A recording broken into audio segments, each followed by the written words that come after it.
సొంతిల్లు ప్రతి ఒక్కరి కల. ప్రతి ఒక్కరూ సొంతింటి కోసం ఎంతో ఆరాటపడుతుంటారు. పైసా కూడబెట్టి బ్యాంకుల్లో రుణం తీసుకుని సొంతిల్లు కొనుక్కుంటారు. అయితే ఇలా సొంతింటి కోసం తాపత్రయపడే వారిని కొన్ని నిర్మాణ సంస్థలు, కొందరు బిల్డర్లు మోసం చేస్తున్నారు.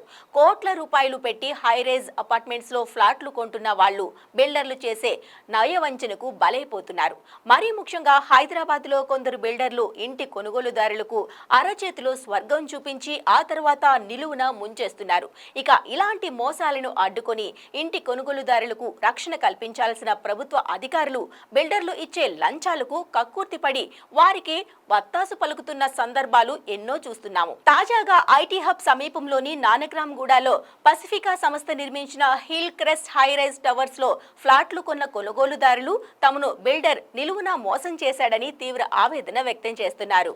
నానక్రామ్గూడలో పసిఫికా హిల్ క్రెస్ట్ మోసం. ఇంటి కొనుగోలుదారులను నిలువునా ముంచిన బిల్డర్. 3 కోట్ల కార్పస్ ఫండ్ వసూలు చేసి మొహం చాటేసిన builder. Club house, swimming pool, walking track నిర్మించకుండా మోసం. పసిఫికా అనేది అహ్మదాబాద్ కు చెందిన ఓ global real estate company. Hyderabad లో హైరైజ్ బిల్డింగులకు ఉండే డిమాండ్ ను గుర్తించిన ఈ కంపెనీ నానక్రామ్గూడ ఏరియాలో హిల్ క్రెస్ట్ ఫేజ్ 1 లో 684 ఫ్లాట్లను నిర్మించింది. కస్టమర్లకు అద్భుతమైన స్విమ్మింగ్ పూల్, క్లబ్ హౌస్ తో పాటు రకరకాల హామీలు ఇచ్చేసింది. అన్ని ఫ్లాట్లను అమ్మేసింది. అక్కడ అమ్మకాలు పూర్తయిన వెంటనే హిల్ క్రెస్ట్ 2వ ఫేజ్ అపార్ట్మెంట్ల నిర్మాణంలో మునిగిపోయింది. కానీ మొదటి ఫేజ్ బిల్డింగ్ లో చెప్పిన వసతులేవీ కల్పించకుండా ముఖం చాటేసింది. తమ బాధలు అధికారులకు చెప్పుకున్నా పట్టించుకున్న దిక్కే లేదని ఫ్లాట్ కొనుగోలుదారుల ఆరోపణ. రోడ్లు, కరెంట్, నీటి వసతి ఇలా ఏ ఒక్క మౌలిక వసతిని కల్పించలేదని చెబుతున్నారు. నానక్రామ్గూడలో 2016లో పసిఫికా నిర్మాణ సంస్థ హిల్ క్రెస్ట్ హైరైజ్ టవర్స్ నిర్మాణం చేపట్టింది. అందులో వందలాది మంది ఫ్లాట్స్ కొనుగోలు చేయగా అనుకున్న సమయం మించిపోయాక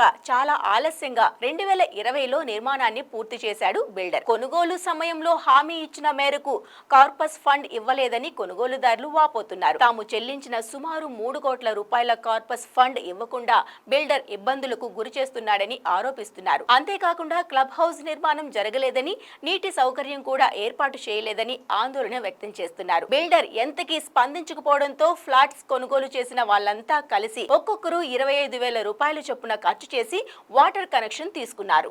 అపార్ట్మెంట్లోకి ఎంటర్ అయ్యే రోడ్ నిర్మాణం, ఇళ్లకు వాటర్ కనెక్షన్స్ తో పాటు కొనుగోలుదారులకు హామీ ఇచ్చిన మేరకు swimming pool, club house, walking track లాంటివి నిర్మించకుండా బిల్డర్ మొహం చాటేస్తున్నారు. ఇదేంటని అడిగితే ఫ్లాట్స్ ఓనర్లపై బిల్డర్ దౌర్జన్యాలకు దిగుతున్నాడని ఆరోపిస్తున్నారు. బిల్డర్ కొనుగోలుదారులను మోసం చేసినా ఇప్పుడు ఇంతలా ఆందోళనకర పరిస్థితులు నెలకొన్నా సంబంధిత అధికారులు మాత్రం ఎన్నిసార్లు మొరపెట్టుకున్నా స్పందించడం లేదని వాపోతున్నారు. బిల్డర్ తో అధికారులు సైతం కుమ్మక్కయ్యారు కాబట్టే వాళ్లు చర్యలు తీసుకోవడం లేదని ఆరోపిస్తున్నారు. మొత్తానికి పసిఫికా హిల్ క్రెస్ట్ ప్రాజెక్టులో ఫ్లాట్స్ కొనుగోలు చేసిన సుమారు 684 మంది బిల్డర్ చేసిన మోసానికి తీవ్ర ఆందోళన చెందుతున్నారు.